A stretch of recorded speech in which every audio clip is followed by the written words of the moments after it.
ഇന്നിതാട്ടോ ഉച്ചവരെയുള്ള കാര്യമായിട്ടുള്ള പുരയത്തെ പണികളെല്ലാം അങ്ങോട്ട് കഴിഞ്ഞാണ്. വേഗം പോയി കുളിയും നിസ്കാരവും ചോറൊഴിക്കലൊക്കെ കഴിഞ്ഞിട്ടുണ്ട്.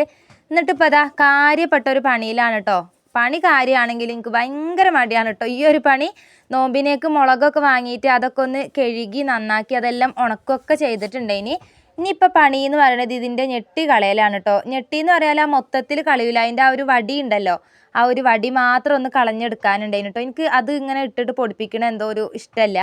ചില ആൾക്കാർ അങ്ങനെ പൊടിപ്പിക്കലുണ്ട്. പക്ഷെ നമ്മൾ അതിൻ്റെ ആ ഒരു ഞെട്ടി വെക്കും, എന്നിട്ട് അതിൻ്റെ ഒരു വടി ഭാഗം ഉണ്ടല്ലോ, അത് കോല്, അതൊക്കെ മുറിച്ച് കളഞ്ഞിട്ടാണ് കേട്ടോ നന്നാക്കുക. ഞാൻ ഉച്ചക്ക് ഒരു ചോറ് വയ്ക്കലും കഴിഞ്ഞ് നിന്നിട്ട് പിന്നെ 7 മണിയെങ്ങാനും ആയിട്ടുണ്ടായിനി കേട്ടോ.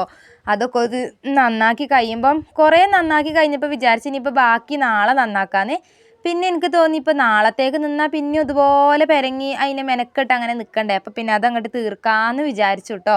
അങ്ങനെ എന്തായാലും ഒറ്റ ഒരു മെനക്കെടലുകൊണ്ട് അത് മൊത്തം അങ്ങോട്ട് തീർത്തിട്ടുണ്ടായിരുന്നു. അതങ്ങോട്ട് കഴിഞ്ഞപ്പോഴത്തേക്കും നടുവിലൊക്കെ ആകെ പെരങ്ങിയിട്ടുണ്ടായിട്ടോ. പിന്നെ ഞാൻ അതൊക്കെ ഒന്ന് ഒതുക്കി പെറുക്കി വൃത്തിയാക്കി വേഗം ഒന്ന് അടിച്ചൊക്കെ വാരിയിട്ടു. പിന്നെ മഗ്‌രിബ് നിസ്കാരമൊക്കെ കഴിഞ്ഞിട്ട് ഇതാ വേഗം ഇറങ്ങിയിട്ടുണ്ട്. ചിക്കൻ വാങ്ങിയിട്ടുണ്ടായിരുന്നു, അപ്പോൾ അതൊന്ന് കറിയാക്കാൻ വേണ്ടിയിട്ട് ഞാൻ ഇഷാക്ക് കഴിഞ്ഞിട്ടാണ് ഇറങ്ങൽ. ഇനിയിപ്പോൾ കുട്ടികൾ ഉറങ്ങിപ്പോവില്ലേ വിചാരിച്ചിട്ട് വേഗം കറിയാക്കേണ്ടതുകൊണ്ട് വേഗം ഇങ്ങോട്ട് ഇറങ്ങിയിട്ടുണ്ടായിരുന്നു കേട്ടോ. അപ്പോൾ ചിക്കനൊക്കെ കഴുകി എടുത്ത് കൊടുത്തിട്ടുണ്ട്. പിന്നെ ഞാൻ അതിലേക്കുള്ള തക്കാളി, ഉള്ളി, പച്ചമുളകും ഒക്കെ ഞാനൊന്ന് കുക്കറിൽ 2 വിസിൽ വേവിച്ച് എടുത്തിട്ടുണ്ടായിരുന്നു.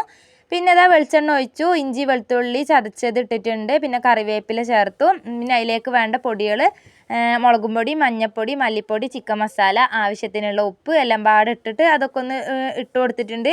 ചിക്കനും ഇട്ട് ആവശ്യത്തിനുള്ള വെള്ളമൊക്കെ ഒഴിച്ച് അതൊന്ന് വേവിക്കാൻ വേണ്ടി വെച്ചിട്ടുണ്ട് കേട്ടോ. പറഞ്ഞു കഴിഞ്ഞപ്പോഴത്തേക്ക് എത്ര പെട്ടെന്ന് ചിക്കൻ കറി ആയില്ലേ. എന്നാലും ഈ പറയുന്ന സ്പീഡൊന്നും ഉണ്ടാവില്ല എന്നുള്ളത് നിങ്ങൾക്കറിയാലോ. അങ്ങനെ പിന്നെ അതൊന്ന് വെന്തതിലേക്ക് കുറച്ച് പച്ചവെളിച്ചെണ്ണ ഇട്ടിച്ച് ഓഫാക്കിയാൽ കറി റെഡിയാവും. പിന്നെ ഞാനിന്ന് കുറച്ച് തേങ്ങാച്ചോറും ഉണ്ടാക്കിയിട്ടുണ്ടായിരുന്നു കേട്ടോ. അങ്ങനെ ഇതാ ചിക്കനും പൊരിച്ചു, എല്ലാം കൂടായി നമ്മളിതാ ചോറ് വയ്ക്കാനിരിക്കുകയാണ്.